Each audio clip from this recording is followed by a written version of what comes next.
갑 14살이죠. 형사로는 벌을 받는 나이지만 이 사람을 소년이라고 하죠. 소년범.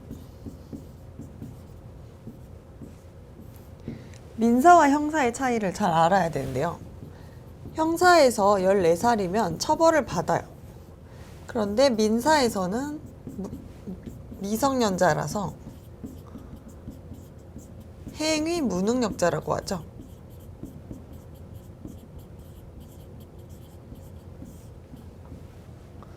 형사와 민사의 차이를 알아야 되는데 형사에서는 14살이 넘으면 형사적으로 이제 처벌을 받을 수 있는 나이가 돼요. 얼마 전 길에서 준 신분증을 이용해서 편의점에서 술과 담배를 구입했다. 남의 신분증을 이렇게 사용하면 안 되죠. 도주, 술과 담배를 가지고 도주하였는데 붙잡혀가지고 주인을 폭행했대요. 그래서 지나가던 이 사람은 나이가 많으신 분이네요. 갑을 제압한 후 경찰에 인계했대요. 그래서 옳은 걸 골라보면요. 1번. 갑의 범죄 행위는 소년 보호 사건의 처리 대상에 포함되지 않는다 라고 돼 있는 건 틀렸어요. 14살부터 형사처벌은 가능하지만 이렇게 어린아이들을 성인과 똑같이 처벌할 수는 없잖아요. 그래서 소년 보호 사건으로 처리가 가능해요. 처벌이라는 건 감옥에 보내거나 벌금을 주는 거죠. 그런데 소년 보호 사건은 뭐 봉사활동을 시킨다던가 교육을 받게 한다던가 소년 보호 사건 중에서도 소년원에 가는 게 있긴 하지만 아무래도 이 감옥보다는 좀 더 약한 강도죠. 그래서 반드시 14살 이상이 일반 형사사건과 동일하게 처리되어야 된다라고 돼 있으면 이건 틀린 지문이에요.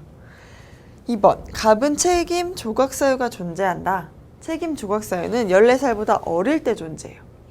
13살일 때 존재하는데 얘는 14살이기 때문에 조각사유는 더 이상 존재하지 않아요. 3번, 갑은 가전법원 소년부로 송치되어 보호처분의 결정을 받게 되면 항고할 수 있다. 맞아요. 이 보호처분이라는 게 바로 소년 보호 사건에서 판사가 결정하는 그 종류예요. 뭐 봉사활동에 아니면 교육받아 아니면 뭐 소년원 가. 그럼 이 판사의 결정에 대해서도 항의를 할 수가 있어요. 내가 지은 죄에 비해서 너무 높은 보호처분을 받았다. 이때 항의하는 게 바로 항고라고 해요. 다음 4번. 갑에 대한 공판 절차가 개시되면 을도 재판의 당사자가 된다. 갑에 대한 재판에서 을은 당사자가 아니죠. 갑이 처벌을 받을 때는 당사자는 갑과 검사만 당사자가 돼요. 5번. 을이 갑을 제압한 행위는 자구행위에 해당해서 범죄가 성립하지 않는다. 자구행위는 자기 돈을 못 받을 염려가 있을 때 하는 게 자구행위고 이 사람은 지나가던 사람이었죠. 지나가던 사람이 도망가는 현행범인을 잡는 거는 정당행위라고 했죠. 정당행위로 고치면 범죄가 성립하지 않아요. 바로 위법성 조각사유에 해당하기 때문이에요. 그래서 옳은 걸 고르면 정답은 3번이 되겠습니다.